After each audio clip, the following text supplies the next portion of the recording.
And it also shouldn't be controversial for parents to know what their children are being taught in school about relationships. Patients should know when hospitals are talking about men or women. And we shouldn't get bullied.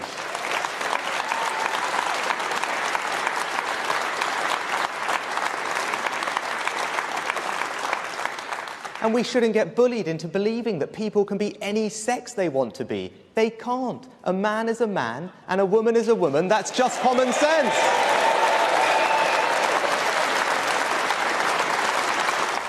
That was the Prime Minister, Rishi Sunak, speaking at last week's Conservative conference. And although I don't agree with a lot of what the man says, there he does make perfect sense. A man is a man and a woman is a woman, and we shouldn't be bullied into believing anything else. And I'm aware I sound like a scratched record, because for the last 6 months there's one topic I touch on more than any other: the cult of gender ideology. But today, as you'll have seen from the title, it's the first time a new event has taken place. On Twitter, it is Real Woman's Day.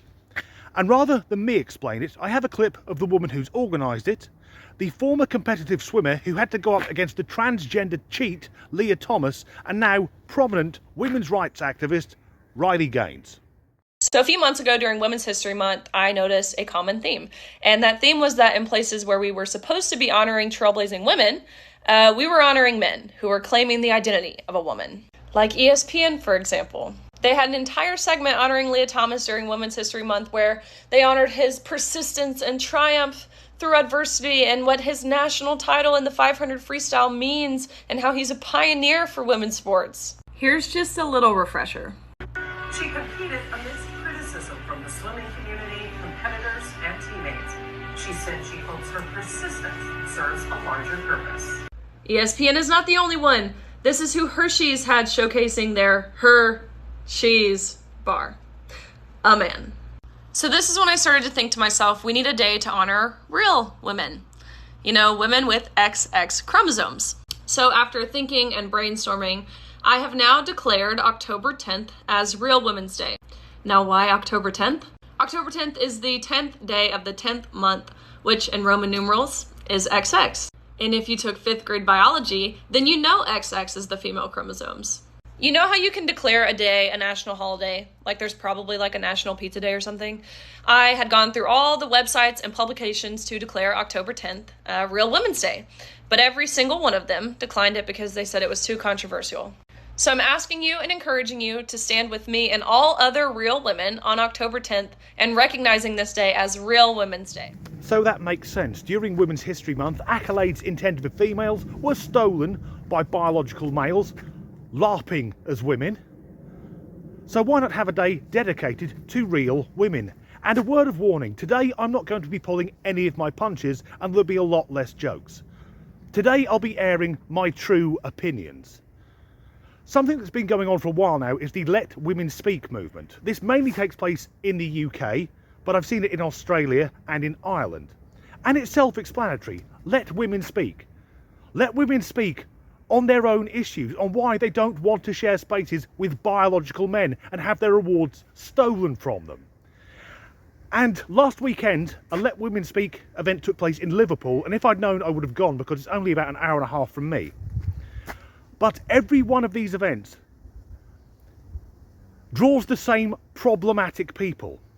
The trans rights activists. Here is a brief clip of these mostly men who were there telling the TERFs to go away. Shut your stupid fucking mouth! You stupid fucking turd! Shut your stupid fucking mouth! You stupid fucking turd! Shut your stupid fucking mouth! You stupid fucking turd! Shut your stupid fucking mouth! You stupid fucking turd! Shut your stupid fucking mouth! You stupid fucking... I do not believe that most of the men in that crowd give a fuck about the rights of trans people. Nor do I believe that most of the trans women, the confused men in dresses, most of whom won't have gender dysphoria, they'll just be what we used to call transvestites. Fetishists and perverts who get a kick from wearing women's clothing and invading women's spaces, often in a very predatory manner. They don't want to be treated as equal either. No, what those men are doing is shouting at women for raising their voices. They don't like women having rights or expressing their opinions, so they are there to try and intimidate them. Real men do not try to intimidate women. No, the men who intentionally intimidate women, they are cowards. They are pathetic beta males, often who only get a sense of power by intimidating or beating a woman. They're men with a type of arrested development. They're still inside a pathetic little boy with mummy issues. Now, if you'd asked me a few years ago what is a feminist, I would have replied, a fat ugly lesbian who hates men. Because that was what I saw on social media, and to quote an American friend of mine, the squeaky wheel needs the most grease. But I'm fortunate enough that over the years I've met some real feminists and now see feminism as the idea that men and women are equal, but we are different. It's proper equality, whilst acknowledging we're not the same. Yet there was also talk a few years ago of toxic masculinity, which many years ago was known as hypermasculinity disorder. Often this was men who were being overly masculine, trying to prove a point, heavy drinking, smoking, drug taking, risk taking, sleeping around, everything to prove that they were a real man, often covering up pathology or childhood sexual abuse. This is a fun video so far, Danny. But now there's a new form of toxic masculinity which is off the fucking scale, because even though it's Real Women's Day, because the TQ cult has pushed so hard, demanding we change language and even deny the evidence of our own eyes. In some circumstances, today in 2023, me, a 5'11", 45-year-old man, I could demand to compete in some women's sports. And despite my age and the shape I'm in many sports I would have a massive advantage. Any contact sports, men have larger hearts, denser bones, better recovery time, more explosive strength, and more muscle. But not only that, once I'd finished dominating a women's sporting event, I then want to demand their changing rooms, their safe spaces. As a trans woman, I want to go into the women's changing room and watch the women and little girls get undressed and say, don't worry ladies, I'm also a woman. Now have a look at my girl dick. And if this offends you, you are bigoted, you are transphobic, you are contributing to the trans genocide. And I honestly believe that the average man in the street knows more about women than the vast majority of the men who claim that they are women, because we know it isn't a costume, it isn't a fucking fetish. The women we know are our wives, our partners, our mothers, our daughters, our sisters, our colleagues, our friends. I know I will never be a woman. Even if I had all the surgery under the sun, it would never make me female. And to think it could do is an insult to half the human race. I'll illustrate the point with a hypothetical example which, if you're a straight man who's ever been in a relationship, you'll be able to relate to this and feel the pain. Let's say you're going to the supermarket and you ask a female in your life, can I get you anything? And it's her time of the month. So she's asking for sanitary towels, tampons, whatever. If they're a new age type, they'll have a moon cup. And you won't need to ask, because women with moon cups, their period is the only thing they ever fucking talk about.